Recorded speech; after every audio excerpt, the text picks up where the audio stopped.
The Centre for Child Law has welcomed a constitutional court ruling confirming that children shouldn't be criminalised for using or being in possession of cannabis. The Apex Court upheld a 2020 ruling by the South Gauteng High Court that ruled that Section 4B of the Drug and Drug Trafficking Act to be unconstitutional. In 2019, you'll remember the private usage of cannabis by adults was decriminalised in South Africa. But for more on this latest development, I'm joined in studio by Stanley Malematja. He's an attorney at the Centre for Child Law, of course, based at the University of Pretoria. Stanley, thank you so much for your time this Friday night. Now, the Centre for Child Law was really at the core of this. You brought this matter on behalf of 4 children who were arrested and were sent to diversion programs. Tell us more about those cases as a foundation for this discussion. Yeah, that's correct. So actually the Centre for Child Law was invited by the South Gauteng High Court as an amicus curiae, so as a friend of the court, to come and lay down some expert evidence regarding the incarceration of children who had tested positive for cannabis. So what had happened is that the school of those, where those particular children were attending decided to run a random test for cannabis. The children tested positive. They were then given a diversion program that they needed to attend for like 3 months. All those children failed to attend that diversion.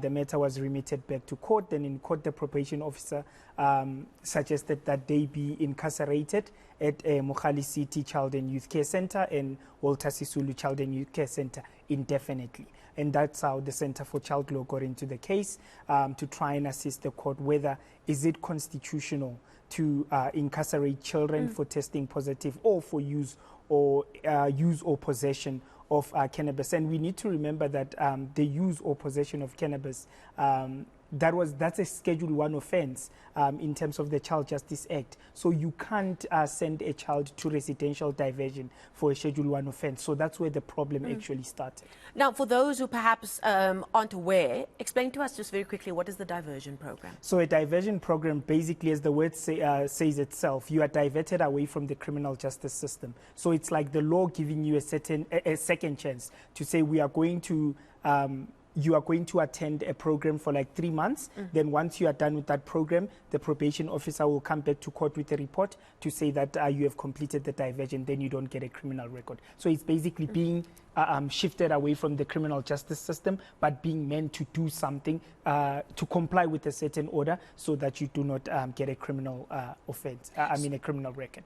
So in the court, explain to us what the basis of your arguments then were, because I do believe it was not opposed by the various government respondents that were listed. That included the Director of Public Prosecutions, the Ministers of Justice and Correctional Services, Social Development, Health, Basic Education and Police. There was no opposition from that because Judge Nonkosi Mhlantla, she is the one that penned the judgment on behalf of the court. She was very careful in the wording that she uses it because she's saying this must not be misconstrued as a blessing for children to use. It's not legalizing it. It's more about what is done with children who are caught in possession of it. So explain to us how you penned that argument based on those 4 cases. Yeah, so you're absolutely correct. The court was very careful in the type of wording that they used. So the court basically followed our argument as the Centre for Child Law, because from the get-go, we made it clear that we say what the case is not about.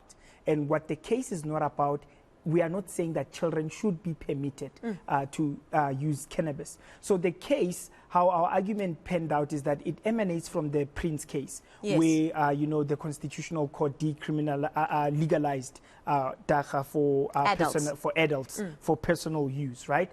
So now we need to remember that the Constitutional Court has, in multiple judgments, it has reminded us that, the law must try and protect children from the harsh perils of society, and that children are precious. Not only are they precious, but they are also vulnerable. So when we looked at it, we say, how can it be that in a democratic society, a child gets criminalized for something that an adult cannot be criminalized for? Then that's where our argument started to say, we do understand that the Drugs Act, what it's trying to do is to try and protect the children. But you cannot at the same time protect and also harm. So that's where the harm was, the incarceration. And that's why even the Minister of Justice agreed with us that actually there is no evidence that shows that incarceration bears any fruits for these children, or whether it brings about, good results. So the incarceration actually, if we put it plainly, is that it exposes these children to more illicit narcotic substances.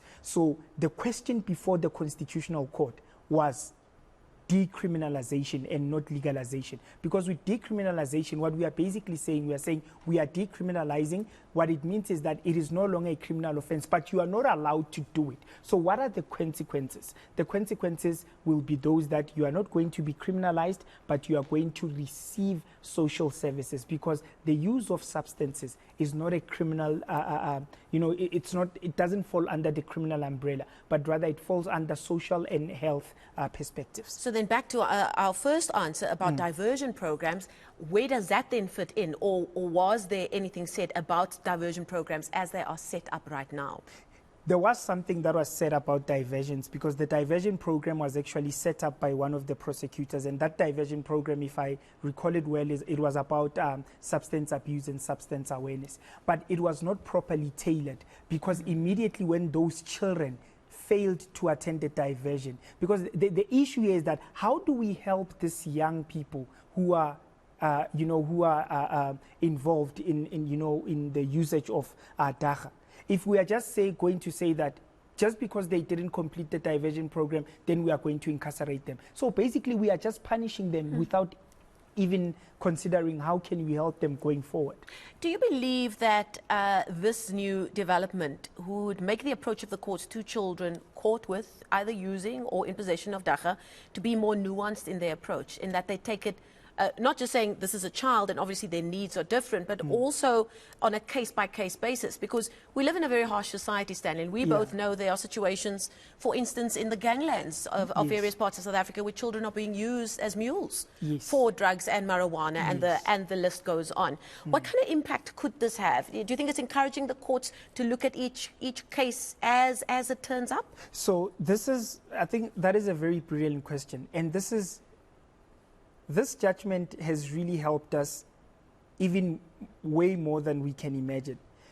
Prior to this judgment, if a child was for any reason, giving an example, convinced to possess drugs to go and sell them, that child could not go to someone that they trust. They couldn't go to a teacher and say, look, I'm in possession of drugs. Because doing that, what are they doing? They are basically saying that I'm committing a criminal offense. But right now, what the judgment has done is that it has opened up doors for children, even those who just possess it, maybe for whatever reason, or those who are addicted to it. They have that opportunity to open up to someone that they trust and say, look. Almost an amnesty of sorts. Absolutely, absolutely. So it has really assisted. And, yes, I do understand that there's, the issues around drug cartels, using children as mules and stuff like that. But also what this has done, once children are given that leeway, once they are given that opportunity to be able to report without any form of criminalization, I think we will get to the bottom of, the issue. Yes, it's not perfect. No law is crafted perfect. But I think, this is a very huge step, because we cannot be in a society that keeps on punishing children for the deeds of adults. Because if we just leave it like that, we are saying to the drug cartels, use these children, then you don't get into trouble. Exactly. Yeah.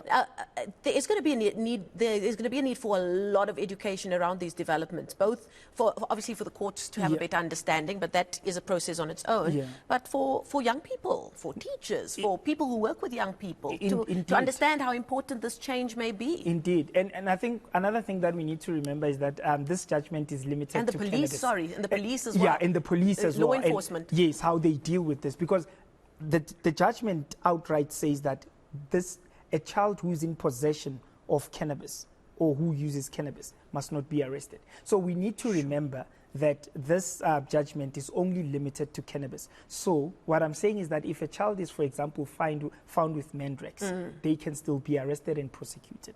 So it's not like a blanket approach that a child can possess any form of narcotics and they will receive the necessary services. Now, I believe there was also mention in this finding about those who have got a criminal record, who perhaps were incarcerated as minors for being in possession of dagga. What will be the impact there? Yeah, so we'd remember that in most cases when a law is, a particular provision of a statute is found unconstitutional, in law we have what we call a retrospective effect. So sometimes the court does apply that principle, but in this case it didn't apply this principle. But what the court did that is very amazing, in order to alleviate the plight of those who have been found guilty for possession of cannabis or use when they were children, what the court has done is that they are now entitled upon application to have their record, the criminal record expunged.